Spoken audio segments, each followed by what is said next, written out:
Welcome everybody to another episode of Coffee with ADHD Experts. This innovative series brings together some of the most eminent experts in the ADHD field and mental health in the world. We know that demands on mental health services are rising. We know that this increase can never be met by professionals alone. You are welcome to join us and enjoy this collective experience. So let me introduce to Dr. Norma Echavarria. She is a medical doctor and adult psychiatrist, resident of the ADHD chapter in the American Association of Psychiatry in Argentina. She's an APA International Fellow and ADHD Federation member, and she's also an Hispanic Psychiatry Association member. And myself, I'm Eleonora Giusti, I'm PhD, I'm a clinical psychologist and a vice president of the ADHD chapter in Argentina as well. Norma, if you want to introduce to our guest. Let's welcome Dr. Stephen Faraone. He's a distinguished professor and vice chair for research in the Department of Psychiatry at State University in New York. In 2005, the Institute for Scientific Information reported he was the second highest cited author in the area of ADHD and the fourth most highly cited researcher in psychiatry for the preceding decade. From 2014 to 2018, he has been listed as a highly cited researcher by Thomson Reuters, Clarivate Analytics. In 2019 and 2020, his citation metrics placed him in the top 0.01% of scientists across all fields. His contributions to the field of ADHD have been recognized by awards from TED, the University of Iowa, the State University of New York, the International Society of Psychiatry, Genetics, and the American Psychopathological Association. He is currently president of the World Federation of ADHD. So let's welcome Dr. Stephen Faraone to our series of Coffee with Experts.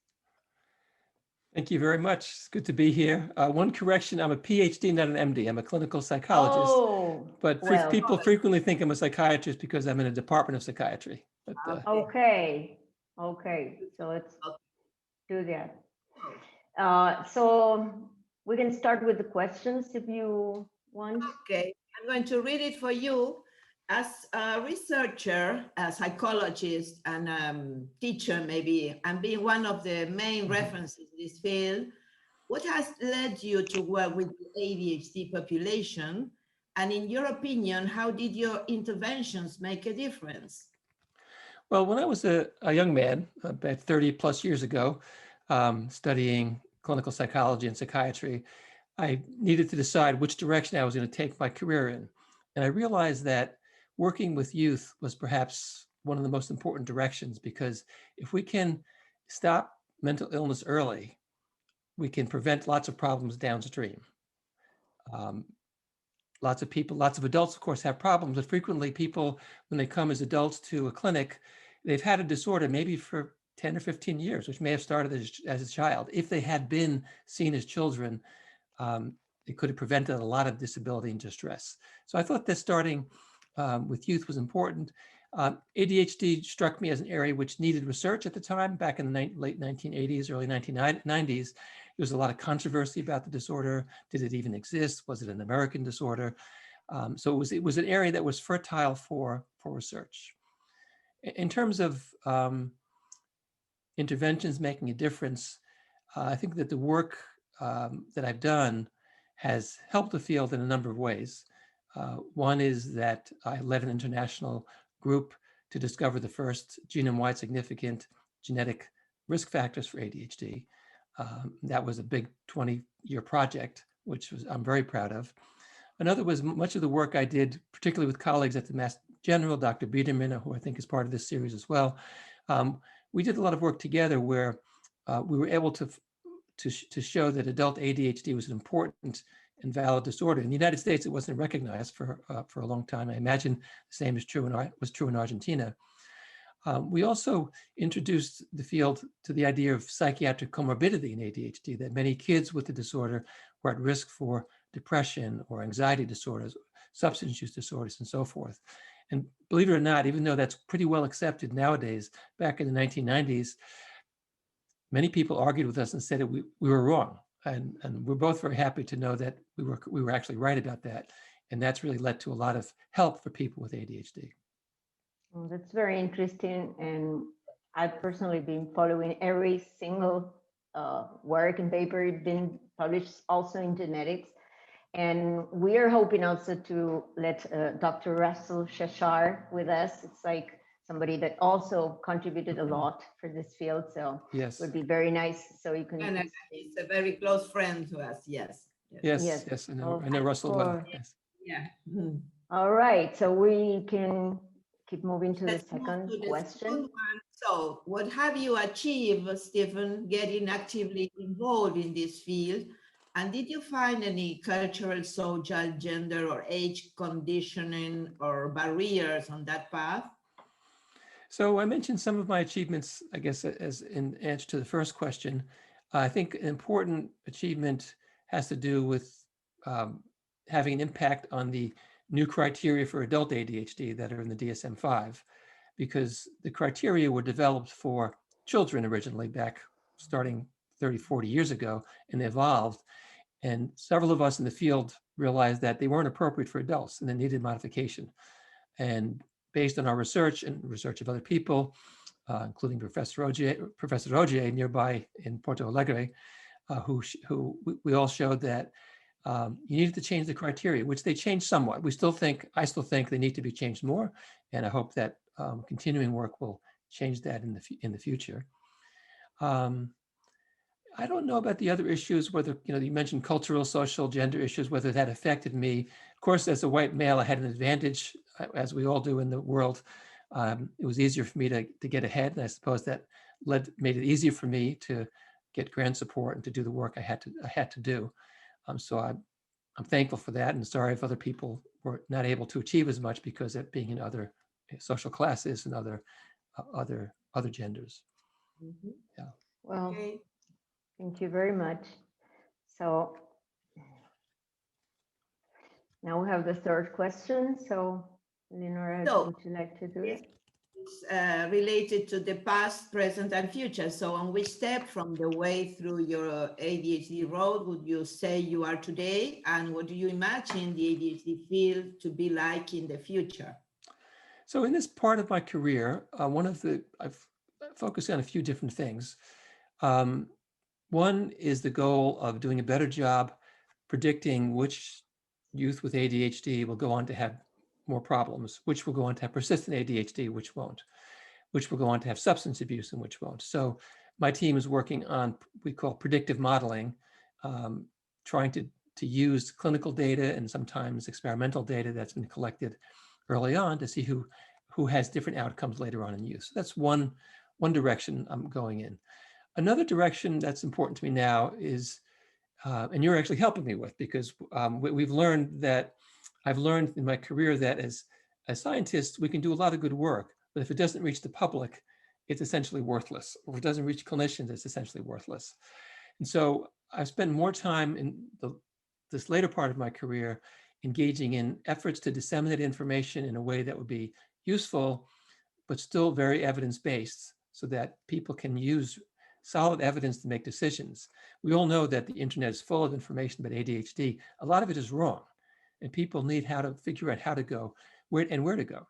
So I created ADHDinadults.com, which teaches primary care doctors and really anybody how to diagnose and treat ADHD. We also have a YouTube site, ADHD in Adults, that does the same things. Recently, with a group of, I think it was 70 plus authors from around the world, I published what we call the International Consensus Statement on ADHD, which was where we documented 208 evidence-based conclusions about the disorder, which is meant to be basically a toolbox that anybody can go to if they're interested in a certain part of ADHD, diagnosis, treatment, outcome, whatever it might be, and find out what's the best evidence we have for that particular area. we hope that will be useful for policymakers, for patients, for family members, to help them make better evidence-based decisions. Yes. It's very important, really. Yes, we have that paper and that consensus in Spanish. I uploaded that in our site for our work, because it's like, we wish, that's our goal. We want to deliver a message, not only for the professionals in the community that need to be learning more, but also for people that we need to sustain what we say with research. We don't want to, we have lots of facts. Now we have to use them, right? Exactly. Why do we say what we say?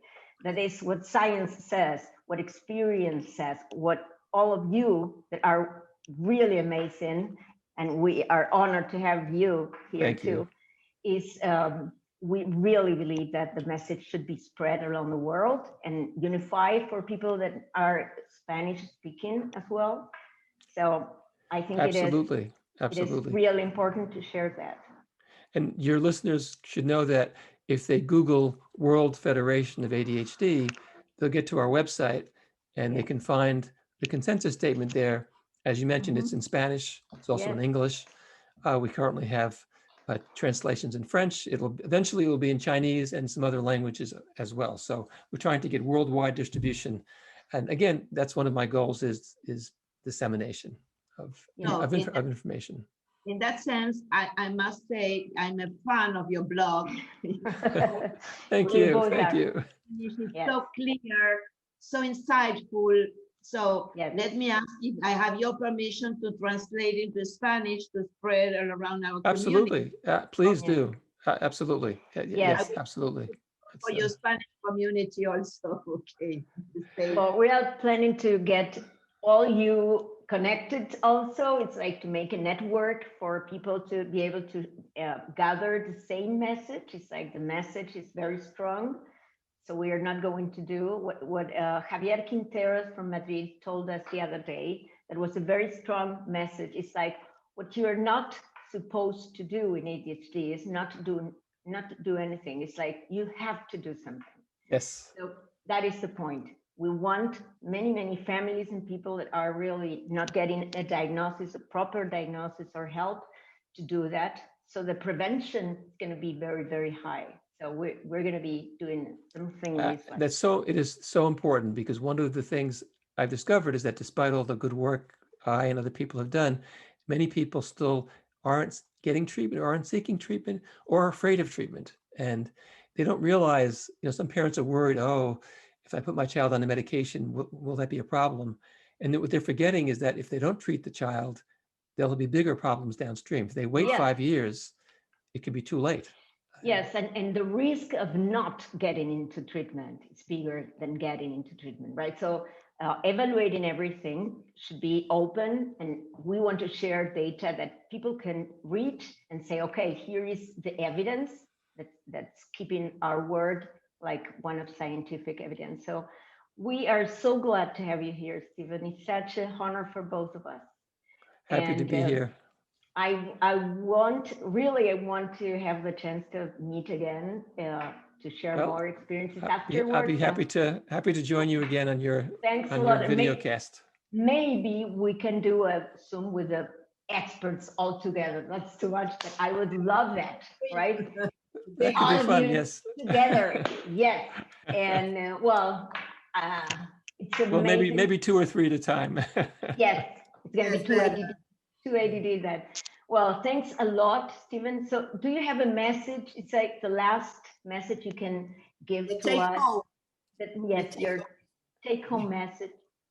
Well, I think an important message that people with ADHD and their families should understand, in addition to treatment being very important, is that sometimes when they read about the facts of ADHD that we publish, it gets very worrisome, because there are lots of negative things that can happen with ADHD. I'd like people to know that I tend to stress the potential bad outcomes like substance abuse or trouble with the law and things like that, because I want people to get treatment to avoid those problems. But people should also know that those risks are not 100%. they can be avoided with treatment. They should also know that everybody with ADHD also has their own personal strengths, because they're not ADHD people, they're people who happen to have ADHD. Just like I'm a person that happens to be a psychologist, I have many other attributes. And so people with ADHD have other attributes, many of which are strengths. And what they need to do is discover those strengths and have those, if you will, those powers work for them to improve their life. And not to define themselves by, oh, I have ADHD and I'm a problem person. Yes. Focus on your strengths and make them work for you. That's so I nice. couldn't agree more. Thank you. Thank you. Really. Thank you so much. Thank you very much. So you're welcome again next time. Okay, let me know when next time is. Okay.